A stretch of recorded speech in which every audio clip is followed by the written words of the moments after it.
Welcome back, everybody. Welcome back to the workbench. Welcome back to the canyon. Welcome back to all the things that you're back at right now. Baseline the SE is here for what is, I estimate, to be his final substantive structural change before he's kind of achieved his final form as baseline. We, of course, have the battery on the servo, which means nothing back here. Whoop. Susan's full of dirt again. Bumpers aren't going to change. This is his day-to-day tire. So what was remaining is to introduce X into the XF to give us big overdrive, which is actually big underdrive. The way the gears are set up, it actually underdrives the rear by, what is it, right around 12%. But I find that 12% to be a pretty comfortable spot, so I'm fine with that. I know Team K&K makes bigger gears. I think you can go to like 25%. I think 12 is fine. I think for a vehicle you're going to use for all sorts of stuff, 12 is a pretty good spot. Daphne the Sport runs just the Traxxas upgrade ring and pinion in the rear, so she's running about 12% underdrive in the rear. 12% underdrive in the rear seems to be a pretty good spot because you can still side hill, you can still faff about. So the motor is already soldered in for the when we wheel it about. The saw it, had to buy it, 33 turn 5 slot. I don't think I've ever seen a 5 slot above 20, because even a 20 turn 5 slot is well past a 35 turn 3 slot. So this is, I'm guessing, probably in that 55 turn range. That's going to be low. So as I have what I regard to be an irresponsible quantity of 19 tooth 48 pitch pinions, as the Traxxas Slash comes with a 19 tooth pinion, I have a lot of them. I don't know if 19 will actually be enough, but in all the motors that it's tested so far, and it's tested quite a many, I can never figure out what we haven't arrived at a permanent gearing yet, which is fine, because eventually the SE will get the SE, we'll get the quick run SE quick view. It's a lot of quicks.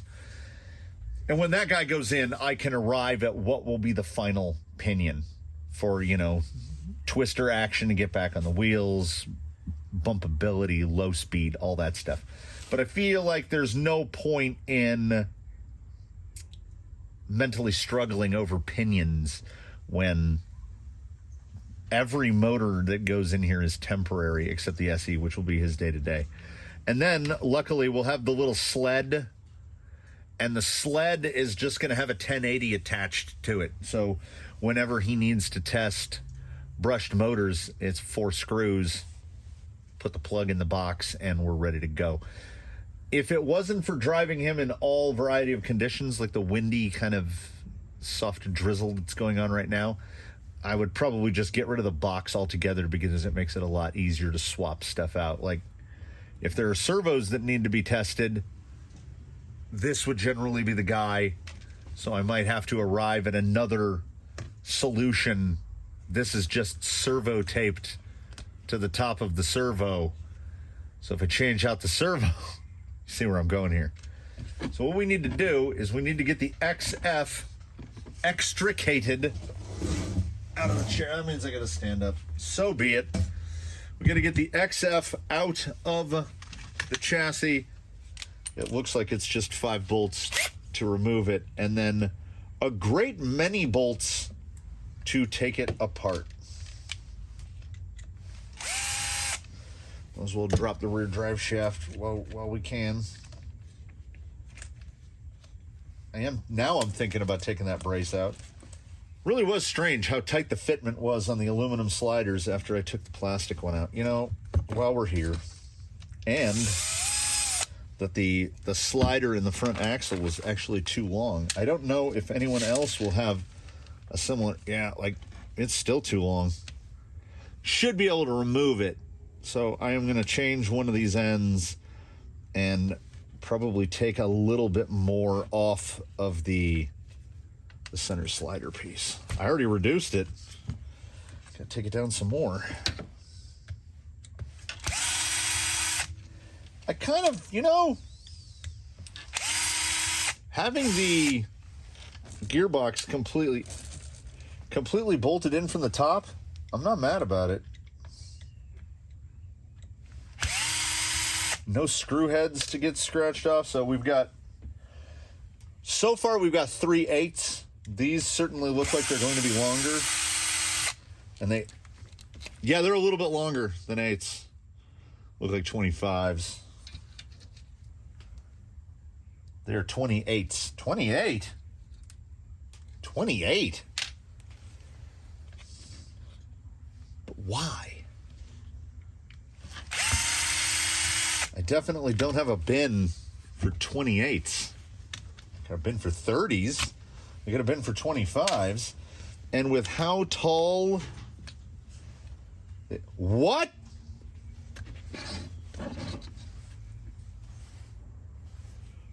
What? Okay, see, I don't even go to the manual. I just take the top of this thing apart. So I thought there was going to be the bottom of the gearbox is the skid. I'm sure that there are some people that knew this.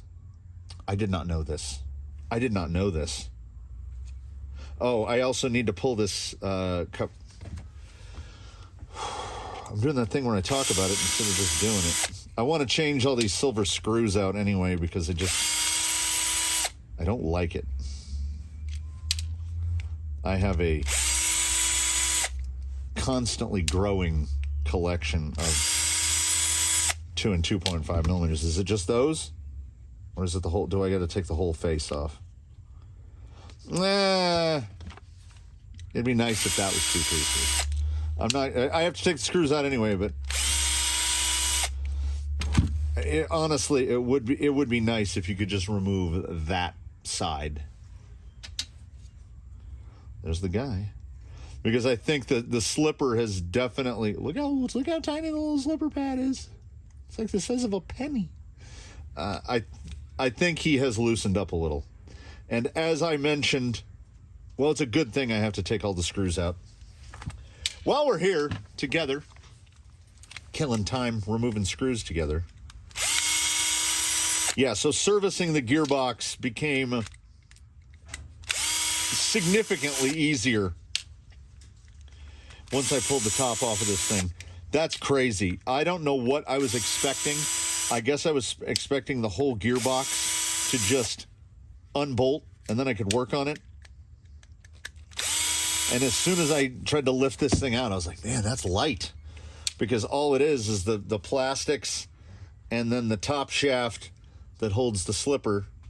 And like I said, there'll be full bearings in this. I'm just going to take the bearings out and put it in that. I mean, it looks like we're looking at a grand total of, there's probably 1 in there. So 2, 4, 6. There are 6 bushings in the gearbox. And we'll be introducing several more bushings because if you know how the differential works, that's why there's this big gap right here. Another gear goes there and 2 gears go on this. It mentioned in the parts required that this shaft needs to be replaced, and I'm going to get, it's got pinholes in it. So we will also, well, see, there's a little, that's a little burnish.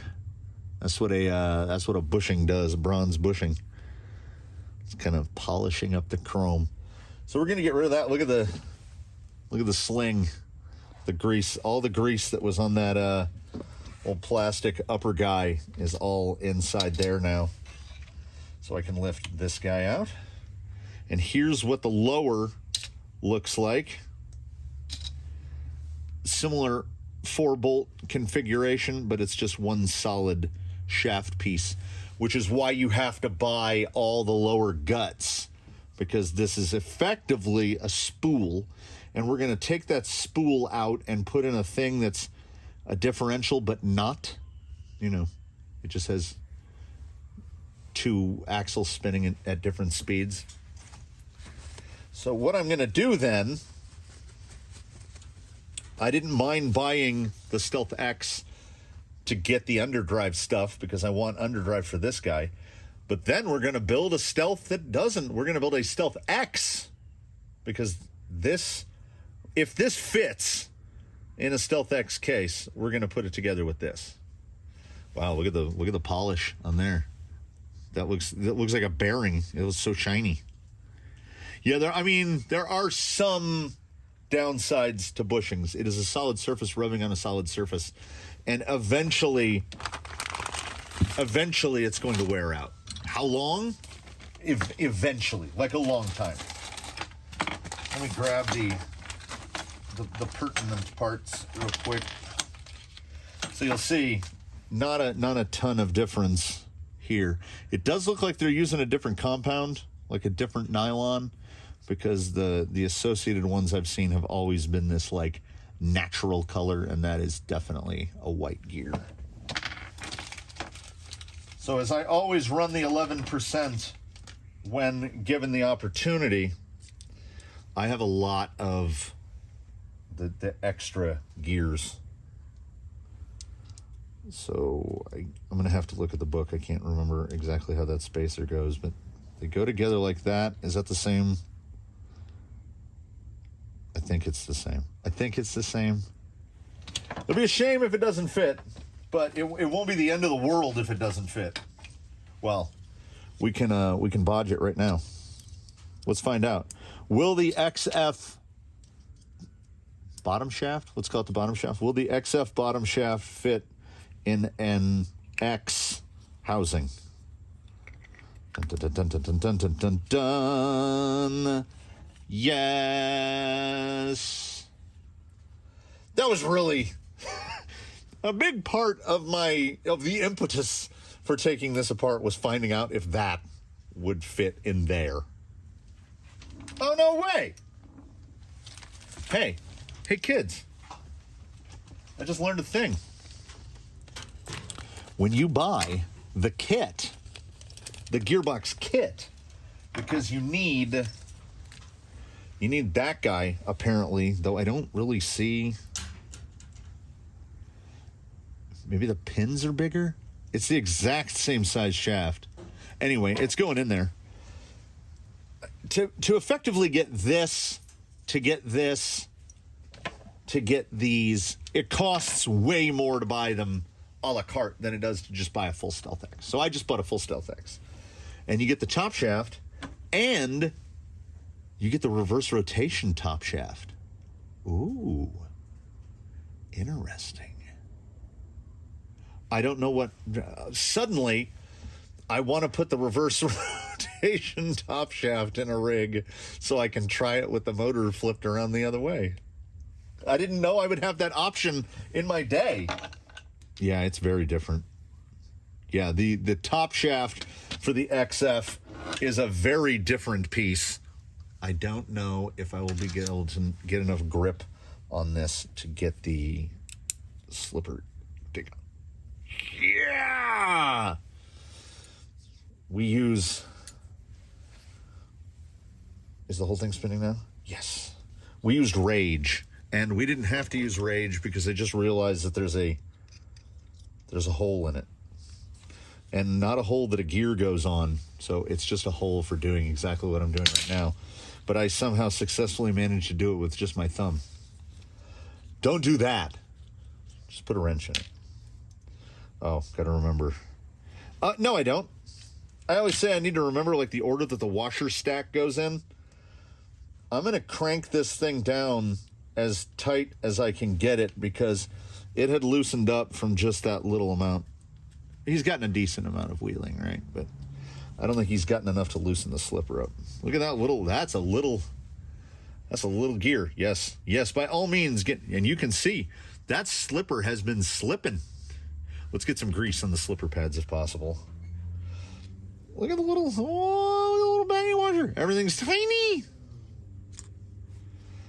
There it is. So is that the reverse top shaft or is it an... Yes.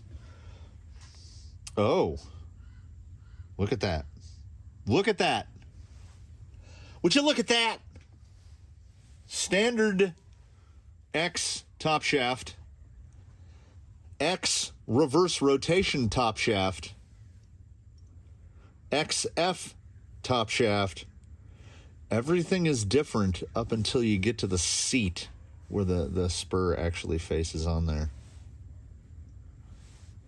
Those are some cousins right there. Those are some cousins. Let's make sure that we keep that with the XF. I do have to consult the book because it's reverse rotation, effectively, the XF, because it puts the gear where the reverse rotation one puts it. So I have to make sure that I get this thing in the right configuration, lest I accidentally give this thing front underdrive. I don't think that the XF manual will have any information about this. Wow, this thing looks like they found it in the parking lot. Motor facing rear stock, motor facing front. I would imagine we build it in the motor facing front configuration. I will compare it to the SE build and repair manual before I start bolting gears together. Perhaps because my brain doesn't do math good, it took me a good while of sitting and staring at these two sheets side by side to figure out how to put this thing together. First of all, I love this gearbox configuration. This is fantastic. Now I will just come out and say that the Stealth XF is better than the Stealth X. The ability to work on it like this is crazy. You just attach the drive shafts while it's apart. There's no fumbling. You can bolt both drive shafts in from the top. It's so good. So when you're building this, these are correct. Ignore all of the stuff.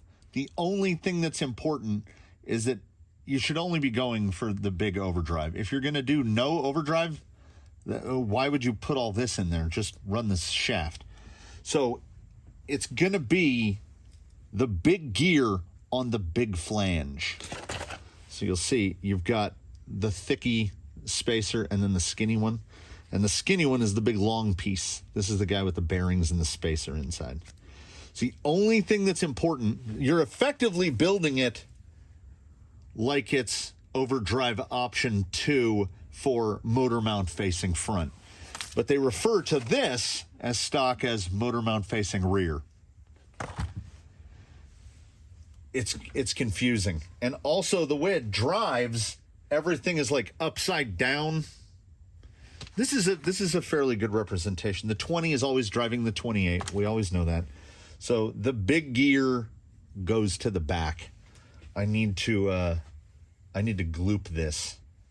I may have put a little more red and tacky in there than a sane person would, but I don't want to take this thing apart again anytime soon. I will also say that I feel like the changing from silver fasteners to black fasteners is a more dramatic change than I ever could have anticipated. It looks so much better to me. This is how we do without, hey, look at that. This is how we do without taking anything else apart. Now we need little ones. 8s and 28s. I genuinely love how this thing goes together. It's so good. You mean I don't have to completely unbolt the gearbox?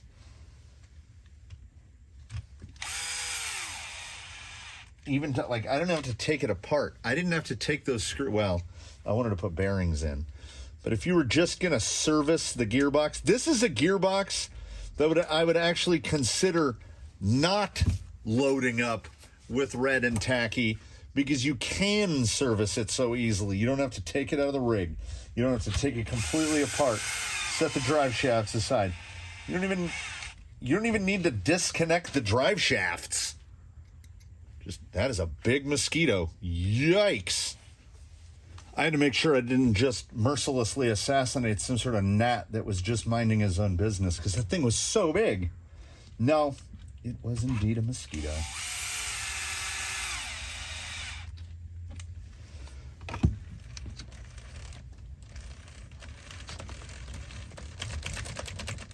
I don't know. Everything seems like it should be fine. That might be one of the easiest. Yeah, I've done gear swaps. I've done a number of numbers on Amazon Dig gearboxes, changing lay shafts and stuff.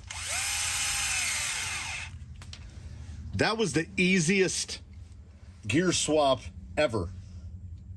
Once I got past which gear goes where. That was the most difficult part for me. If the instructions were more IKEA and there weren't words to confuse me, I think it would have gone even easier. If it was just big gear on big flange, small gear on small flange, I could have gotten it. Well, let's not do that. We've got the kit.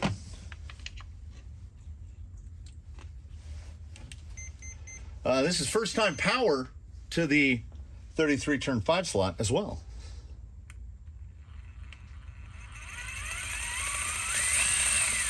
Well, something sounds weird.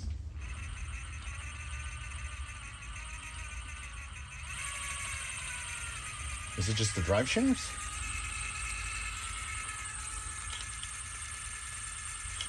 It sounds like it's skipping teeth.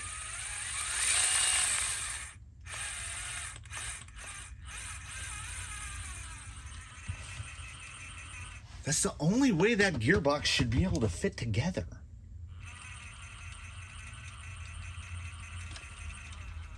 I can't tell what that little clatter is.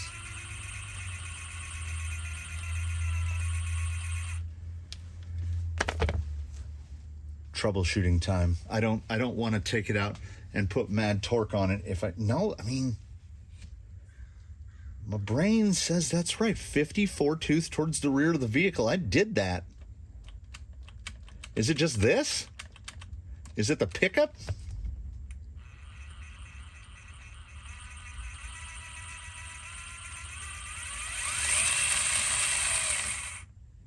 I don't know. I disconnected the drive shafts one at a time. It's a sound I can't replicate.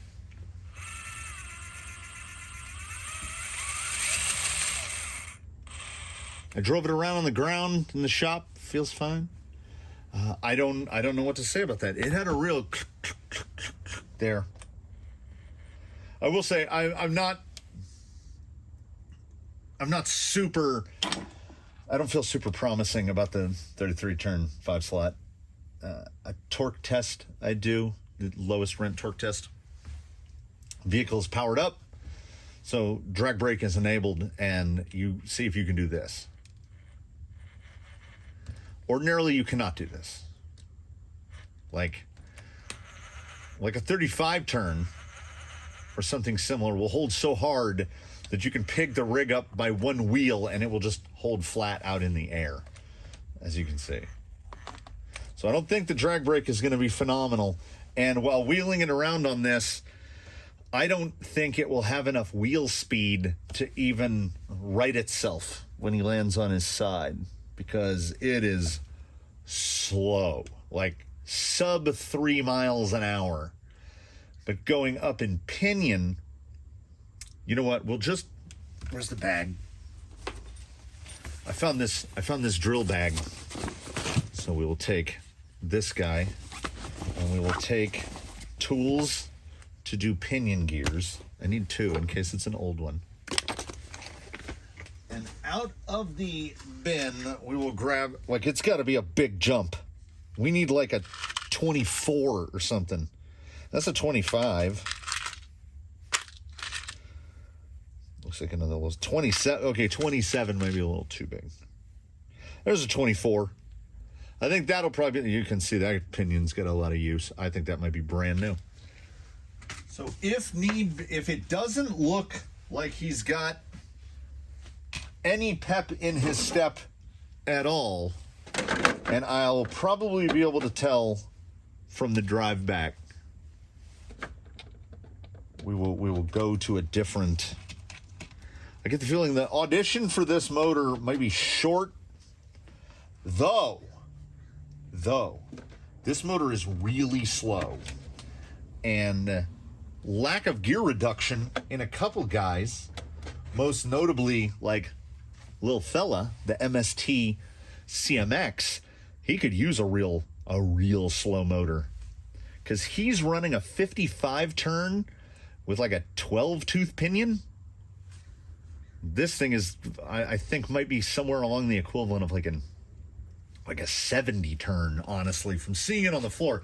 This slow on a 19, I mean, I'll show you outside. We also, somebody remind me in the comments, so far he's only sporting Reedy, Airtronics, and Hobbywing. He needs a Traxxas sticker on there.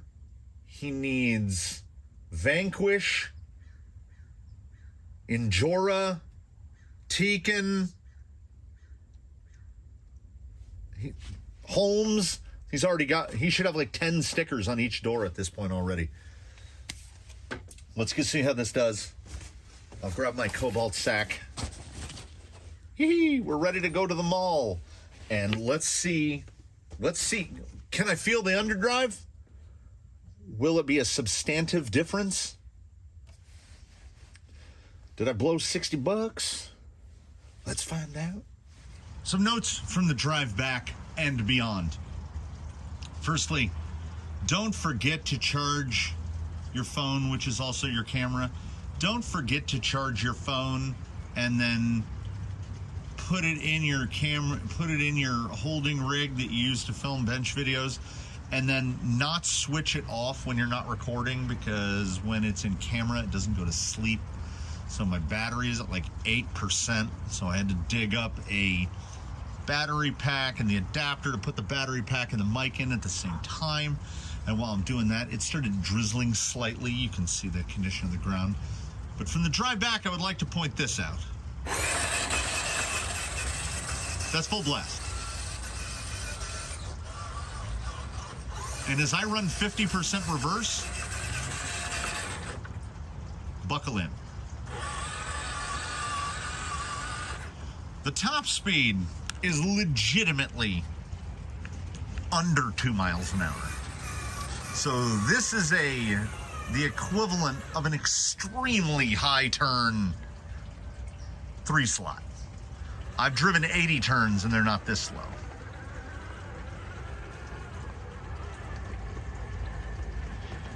I can feel the overdrive / underdrive.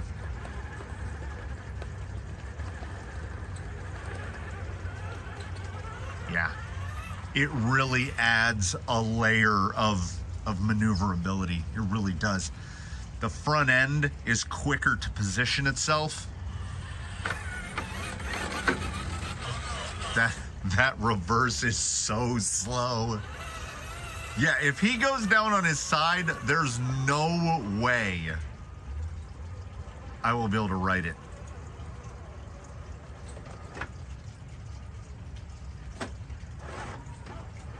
I thought I hit cutoff. It just stopped. I'm at like 70%. I did hit cutoff. Ladies and gentlemen, cats and kittens, I've done it again. There were two, what are they? Hovu? There were two of them sitting right next to each other on the bench. Which one did I grab? I think we know which one. So let's hope, I'm just gonna leave everything set up. Let's hope it doesn't move to full rain in the time that it takes me to get another battery. And if I have to take the body off to change the battery, I'm going to put that bigger pinion in as well. That 19 is, it's crazy. Turns out they are indeed, come on, focus, Huvo. They're pretty good. I've tested most, if not all, of the Amazon Tiny 3S packs. Z, CNHL, Ovonic, Huvo. There's another one. So far as I can tell, they're all the same. I do like that some of them have black XT60s. This is about where I was at. 24 tooth in there. The 19 was. Yeah, I have to give it quite a lot of throttle. This is not a fast motor.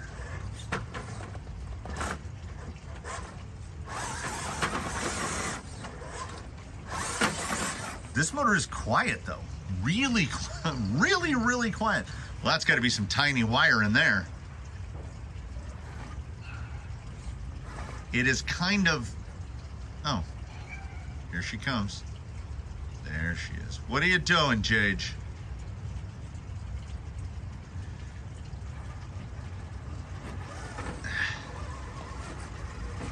All right. Let me just tell you what's happening. I can feel the underdrive on the rear.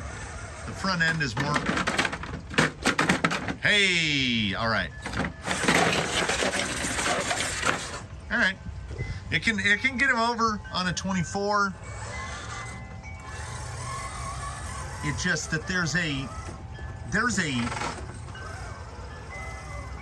definable, not just feelable, notable lack of torque. And with a turn count that high, yeah, me and 5-slot, man, it's not, me and 5-slot are not a thing.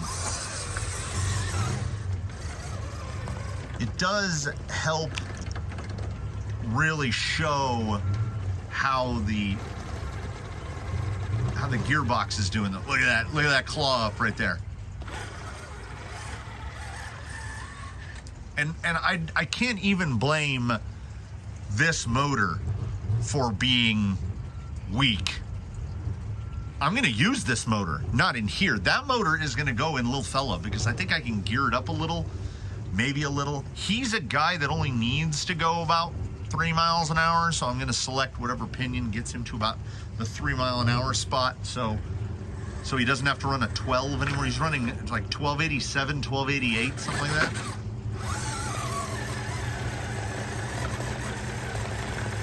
It will definitely, like right here, so good, so good. It's like putting more grip in the pin seekers. That was just like, not only do I feel it, I can see it, I can tell how much more positionability there is in the front end. 12% overdrive, overdrive / underdrive. If you're overdriving your front wheels by 12%, it's fine. If you're underdriving your rear wheels by 12%, it's fine. I think it all works out the same, only I prefer underdrive to overdrive because when you apply overdrive, you make the vehicle faster overall. And a 12% increase in overall wheel speed means you might have to take a tooth or two off the pinion, particularly in rigs that don't have that tooth to give up, like they're already too fast. Now in a motor like this, if you're talking something disproportionately high turn like this, you could get away with overdrive just as easily because then you wouldn't have to. I just made a 5-tooth jump on the pinion. You don't make a 5-tooth jump. You might move a tooth, you might move 2 teeth. But 5? See the bump here. So soft. Well, look at that underdrive.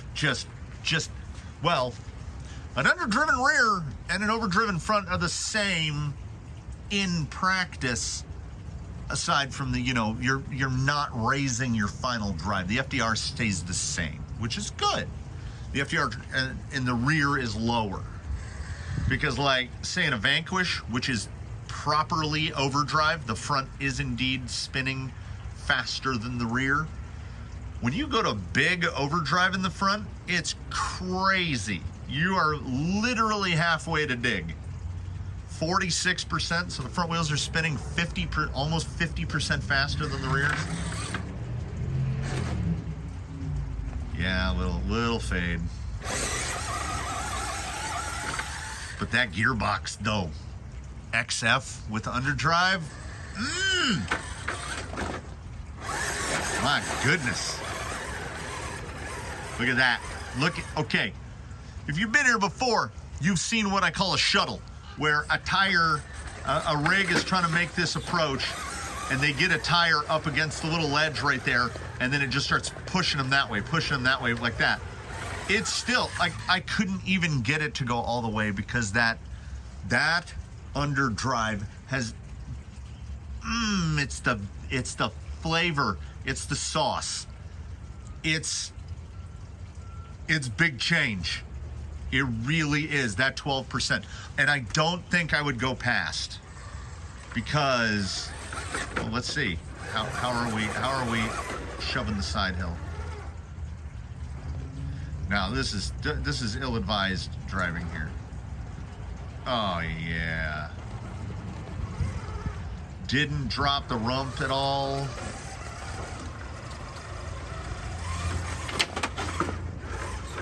Now, all things considered, all that said,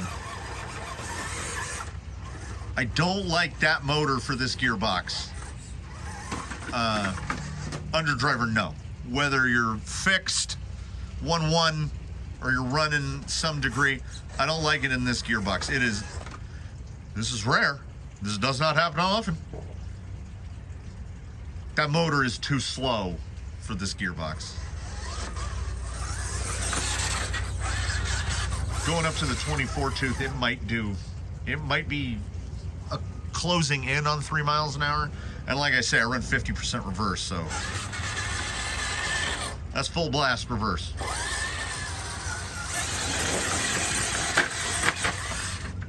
But that gearbox is good now. That's not, I mean, the bearings do make it smooth and quiet, and they will make it a little more predictable, because unless a bearing is failing, and these bearings are all brand new, so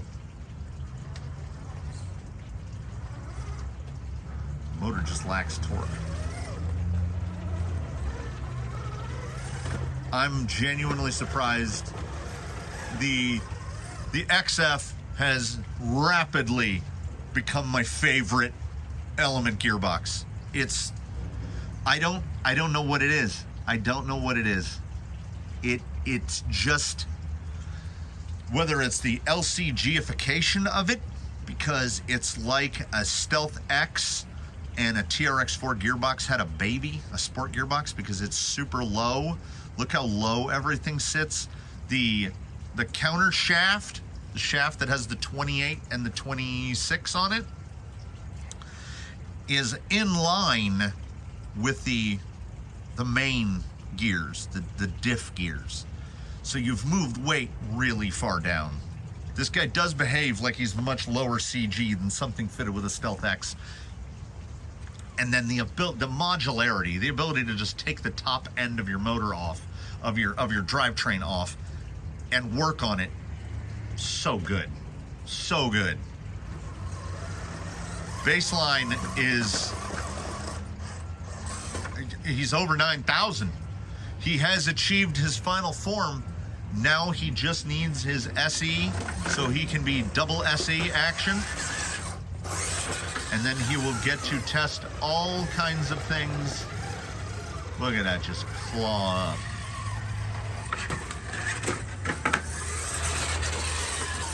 So good. He's so good. You know what I also hope is good, everybody? I hope your day's good. I hope your week's good. I hope you're having a good 2023. We're way into 2023, right? I hope everybody's having a great time. I'm having a fantastic time. What a change that made. Like, Like, seriously. I don't even like this motor. Well, I don't like this motor in here. It's going in my CMX 100%. But I did not want to test the addition of overdrive, putting the X in the XF. I didn't want to test it with the SE in place. Full disclosure, the SE is in its box on my bench.